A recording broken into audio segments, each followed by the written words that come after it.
l'outil ne reste qu'un outil. Ça ne fait pas de vous un bon coach ou un mauvais coach. C'est pas le bout de papier qui te donne la légitimité. Le savoir est une arme. En fait, c'est faux. C'est le savoir appliqué qui est une arme. Ce qui fait que ton business existe, c'est que tu as des personnes à accompagner en face. Est-ce qu'il faut passer le plus de certifications possible quand on est coach ?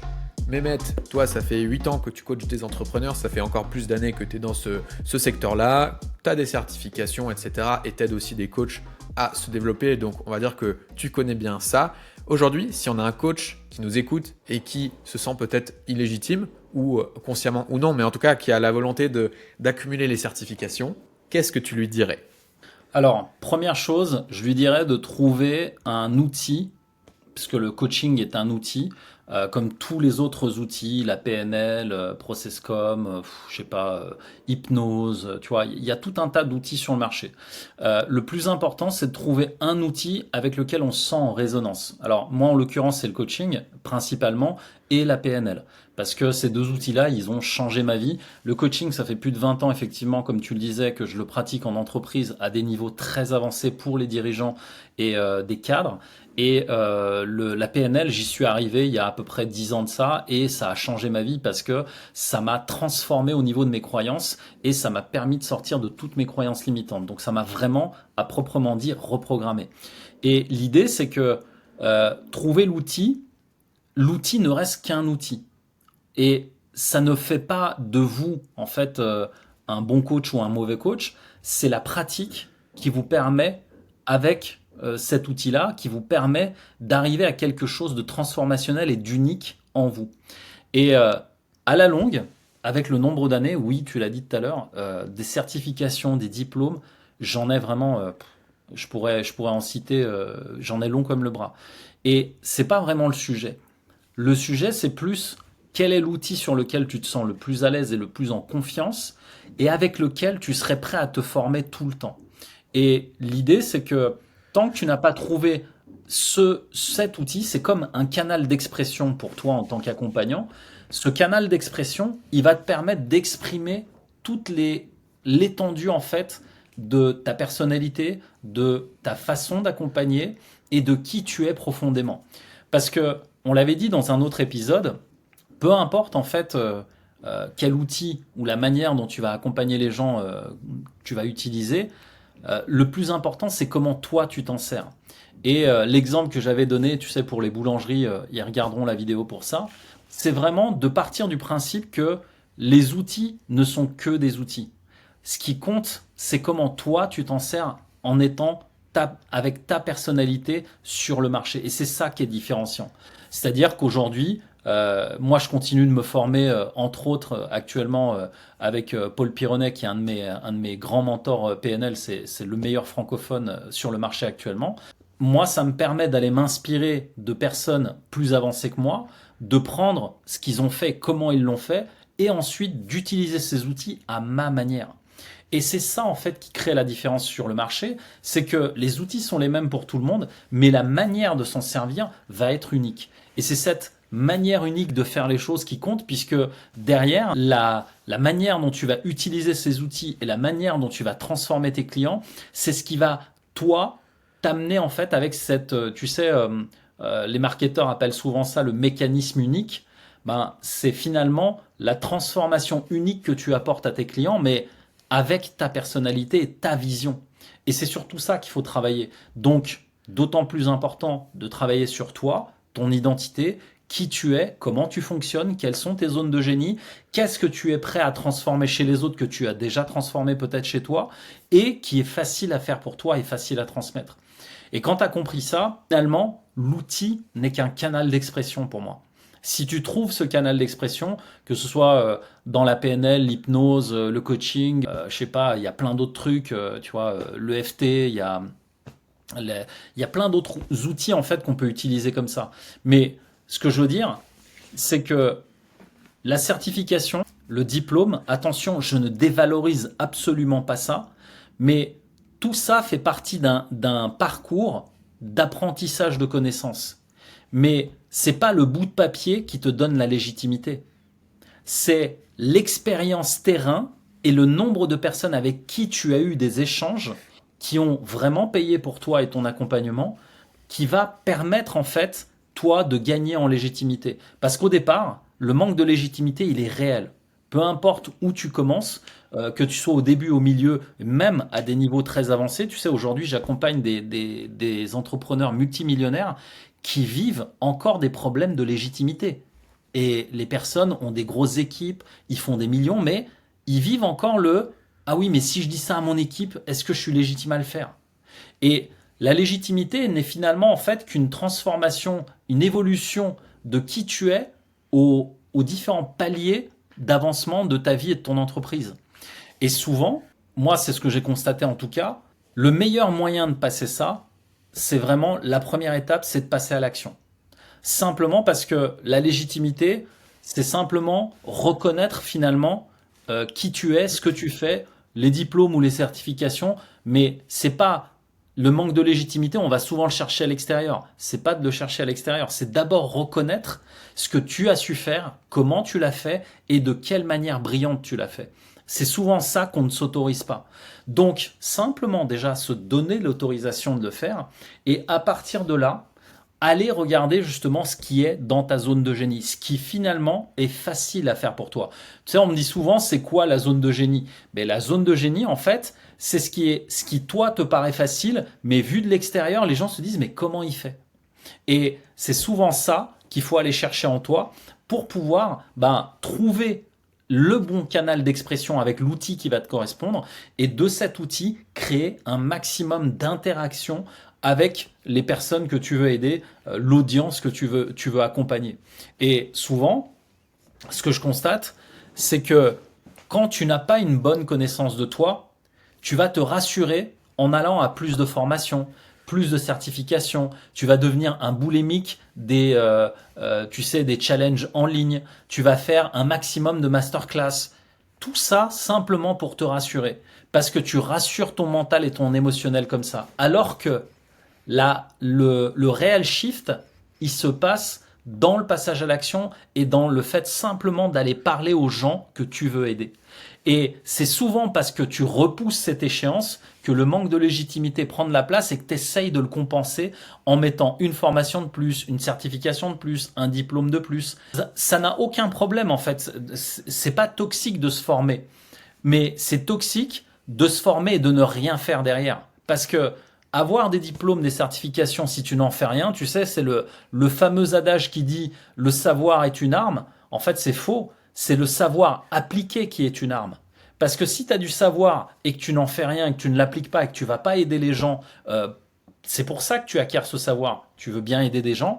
Si tu le fais pas, derrière, non seulement ton business ne voit pas le jour, mais tu peux pas en vivre dignement et tu peux pas non plus après aller créer la vie que tu voulais et tous les rêves que tu as fondés là-dessus. Donc c'est pas au nombre de certifications ou de diplômes que ça se mesure. C'est vraiment au nombre de passages à l'action, de personnes que tu as aidées ou que tu as contactées pour les aider. Et ça a beaucoup plus de valeur en termes de légitimité pour moi que le nombre de diplômes que tu peux avoir. D'ailleurs, demande-moi combien de mes clients m'ont demandé le nombre de diplômes que j'avais jusqu'à aujourd'hui.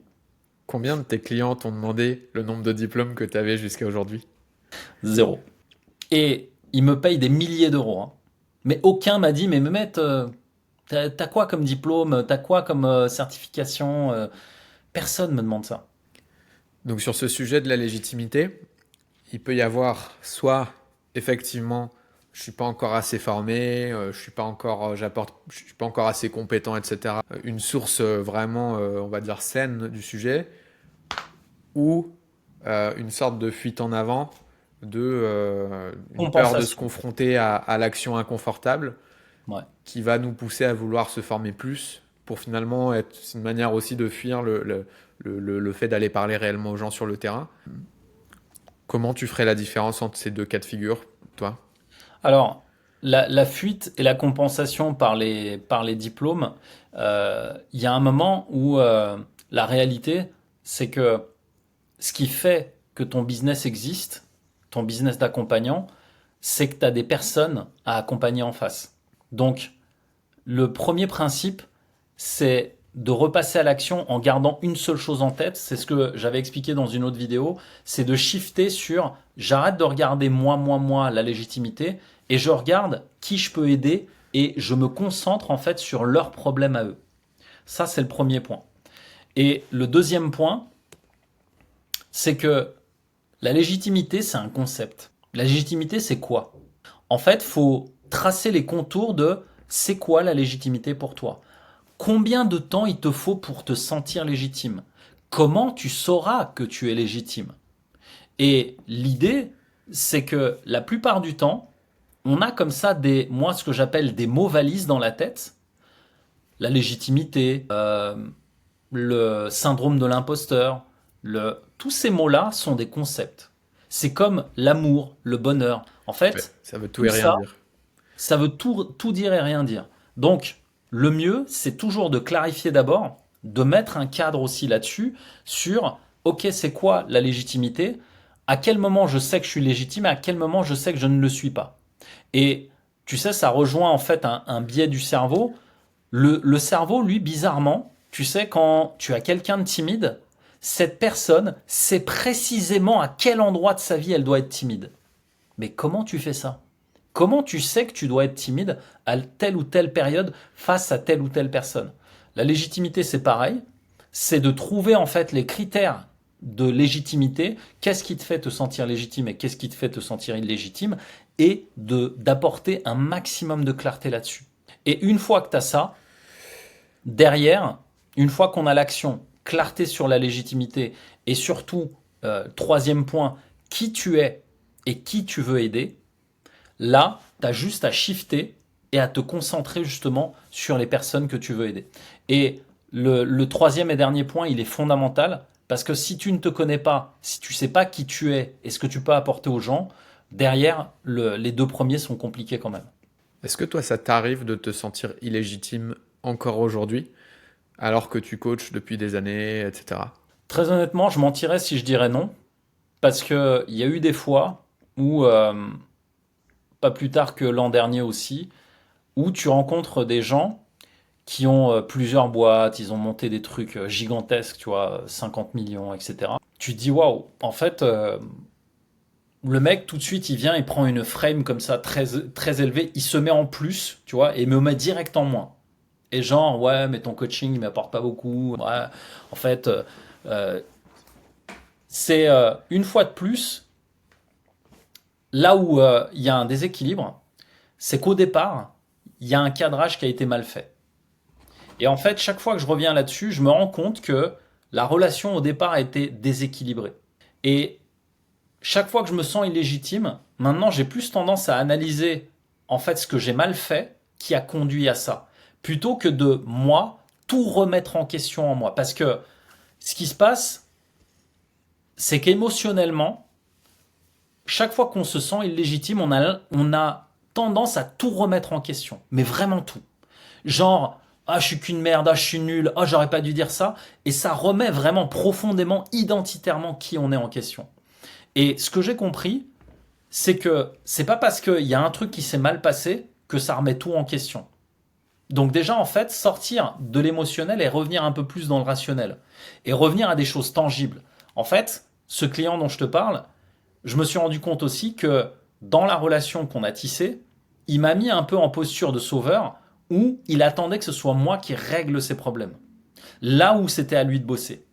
Et c'est là où justement, en remettant ça à plat, je me rends compte que finalement, c'est moi qui aurais dû reprendre le lead là-dessus, remettre un cadre beaucoup plus ferme et lui dire stop, t'es pas là pour ça. Et si t'es là pour ça, je te rembourse et on arrête là. Et c'est ce genre de choses aujourd'hui qui me renforce finalement dans ma légitimité parce que plus je mets de clarté là-dessus, plus je sors en fait de l'émotionnel et je reviens dans le rationnel et je regarde ce qui a été mal cadré ou mal fait et plus je me rends compte que ça ne sert à rien de tout remettre en question dans moi parce que déjà d'une, je ne pars pas de zéro et de deux, oui, peut-être que quand je pratique, quand je coach, ce que je fais est peut-être encore perfectible, mais derrière moi, j'ai des années et des années de réussite, de clients satisfaits, de témoignages sur ma chaîne YouTube, de plein de trucs qui me disent non, en fait, ce que tu fais, c'est bien. Ouais, Et C'est pas être vantard ou faire de l'ego que de dire ça, c'est simplement de constater les faits. Et quand je regarde les faits, il y a plus d'une quarantaine de témoignages sur ma chaîne YouTube. J'ai plein d'autres clients que vous ne verrez jamais parce que je travaille avec des gens très avancés et que la majorité préfère rester anonyme et qu'on ne parle pas d'eux et c'est très bien comme ça pour eux. Et il y a plein d'autres gens comme ça qui pourraient témoigner. Et l'idée, c'est que en reprenant juste ce qui est factuel, ce n'est pas de l'ego que de faire ça. C'est simplement prendre les faits, rester factuel en fait. C'est tout. Et quand tu es factuel, tu verras que tu as toute la légitimité à être qui tu es et à faire ce que tu fais en fait. Donc c'est se détacher finalement de la prestation que tu délivres, faire la distinction entre ton identité et ton métier. Tu n'es pas ton métier et se dire quand une fois ça se passe pas bien, si en fait tu as accumulé toutes les preuves que très souvent ça s'est bien passé, tu peux prendre un pas de recul et comprendre ok, qu'est-ce qui fait que cette fois-ci c'était différent, comment je peux grandir, en tirer des leçons et de manière générale sur la longueur euh, créer un nombre de preuves tel que finalement il n'y a plus vraiment de sujet de légitimité. C'est amusant parce que dans la création de contenu, il y a exactement le même sujet de syndrome de l'imposteur, de légitimité, etc. à parler. Et c'est toujours la même chose. En fait, souvent en création de contenu, on prend la posture du professeur, je vais vous expliquer comment faire ça, comment faire ça. Et tout change quand tu fais le switch de comment faire tatata à comment j'ai fait tatata avec de la preuve. Donc par exemple, si tu as aidé effectivement déjà 100 entrepreneurs à passer de A à B, bah, tu peux dire comment j'ai aidé ces 100 entrepreneurs à passer de A à B. Et là, si quelqu'un te dit, enfin, personne peut te traiter de menteur ou autre parce que là en l'occurrence, tu vois, comme tu l'expliques, c'est pratique. Si effectivement tu as déjà des preuves de ça et que tu l'as déjà fait, c'est génial. Mais ce sujet est applicable aussi pour les personnes qui partent de zéro, qui n'ont absolument accompagné personne et qui n'ont absolument pas de témoignage. Et tu sais comment? Par un moyen très simple. Simplement connaître sur le bout des doigts le problème que tu résous. Si tu viens en prouvant que tu as la solution, en expliquant que tu connais parfaitement le problème, les gens sont très réceptifs à ça et le marché est très réceptif à ça. En fait, on préfère avoir quelqu'un qui connaît précisément un sujet, même s'il n'a pas d'expérience en la matière, mais qui connaît bien le sujet et qui sait justement s'occuper de la personne. Au départ, même ça suffit. Et on en a plein d'exemples, parce qu'aujourd'hui j'accompagne aussi, tu sais, par KP avec Jérémy, on accompagne des gens qui partent de zéro. Et le simple fait de savoir parler du problème, de savoir où se trouve le problème et de savoir en parler à son audience, c'est un vrai putain de game changer. Et ça aujourd'hui, en fait, il y a tellement de vendeurs de rêves que dès que tu deviens spécialiste d'un truc, tu te différencies déjà de 95% du marché, simplement en parlant bien du problème de ta cible. Et juste ça, c'est game changer. avec tout ça, je pense que ça donne du grain à moudre pour tous les pros de l'accompagnement qui ont des sujets de légitimité et qui se questionnent là-dessus. Merci Mehmet de nous avoir partagé tout ça. Nous, on espère que ça vous a plu en tout cas. N'hésitez pas à nous faire du feedback, à nous partager aussi les sujets que vous aimeriez voir traités sur cette chaîne, peut-être les blocages que vous rencontrez dans votre activité de coach, les choses sur lesquelles vous aimeriez vous perfectionner. Et nous, ce sera un plaisir de parler de tout ça avec Mehmet sur Parole de Coach. Avec grand plaisir.